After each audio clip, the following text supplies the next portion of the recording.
Today, I'm going to show you 5 practical ways to finish all your daily work in half the time it usually takes. These methods are based on a famous psychological principle called Parkinson's Law, which says that work expands to fill the time you give it. In other words, if you give yourself a whole day to write a report, that report will somehow take the whole day. You may write a little, check your phone, make some coffee, open a few random tabs, scroll through social media, and keep telling yourself that you still have plenty of time. But if your boss suddenly tells you that the same report is due in 2 hours, your brain immediately switches into focus mode. You stop overthinking, you stop wasting time, and you go straight to the most important parts of the task.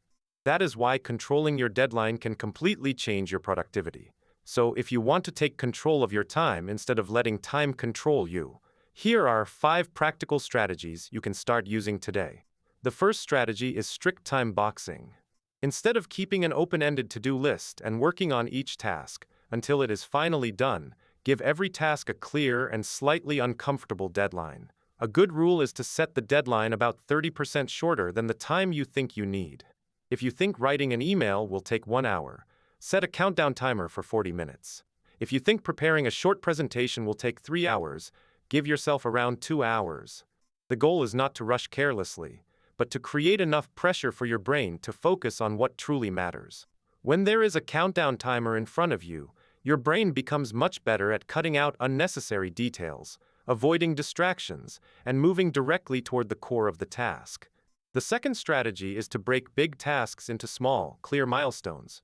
One reason people procrastinate is that the task feels too big, too vague, or too overwhelming. When you write something like "work on the new project" in your notebook, your brain does not know where to begin.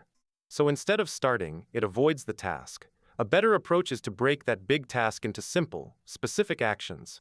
For example, instead of writing "work on the project," write "find 5 reference materials," write the introduction outline, create the first draft, or design the first 3 pages. The clearer the next step is, the less mental energy your brain needs to spend figuring out what to do. And when your brain does not have to waste energy making decisions, you naturally work faster. The third strategy is to create a low-distraction work environment. Every phone notification, every email alert, every message sound, and every social media tab open in your browser can pull your attention away from the task in front of you. The dangerous part is that even a tiny distraction can cost more time than you think. You may only glance at your phone for 2 seconds, but your brain may need several minutes to return to the same level of focus. That is why your environment matters so much. Before you start working, turn off unnecessary notifications, put your phone face down, close every unrelated tab, and keep only the tool or page you actually need for the current task. Be strict with your environment because your focus is fragile. If you protect it, you will finish faster. If you expose it to constant stimulation, your work will keep expanding and dragging on for hours. The fourth strategy is to remember that done is better than perfect. A lot of people waste time because they try to make every small detail perfect before the work is even complete. They write 1 paragraph, then immediately rewrite it 5 times. They design 1 slide, then spend 20 minutes adjusting the font, the color, and the spacing. The problem is that when you keep switching between creating and editing, you break your momentum. A much faster approach is to finish the rough version first. Build the full structure from beginning to end, even if it is messy. Write the whole draft, complete the full outline, or create the basic version of the work as quickly as possible.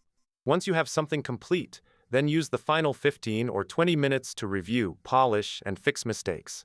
This method helps you avoid perfectionism and gives you a real result much earlier.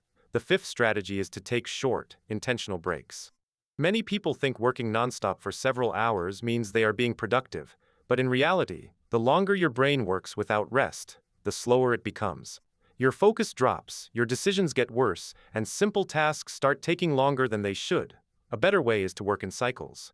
Try 50 minutes of focused work followed by 10 minutes of real rest.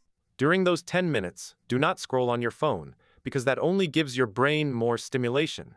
Instead, stand up, walk around, stretch your body, drink some water, or close your eyes for a moment. A short break helps your brain reset, so you can come back with more energy for the next session. In the end, being productive is not about forcing yourself to work until you are exhausted. It is about designing your time, your tasks, and your environment in a way that helps your brain perform better. Parkinson's law shows us that if we give work too much time, it will expand. But if we give work a clear boundary, our brain learns to focus, simplify, and move faster. So the next time you start your workday, don't ask, "How many hours do I have to work today?" Ask, "How can I finish this specific task in half the time?" That one question can change the way you work. Thank you for watching. If you found this helpful, please like the video and subscribe to the channel for more content like this. Now set a countdown timer and start your most important task. I wish you success, and I'll see you in the next video. Bye-bye.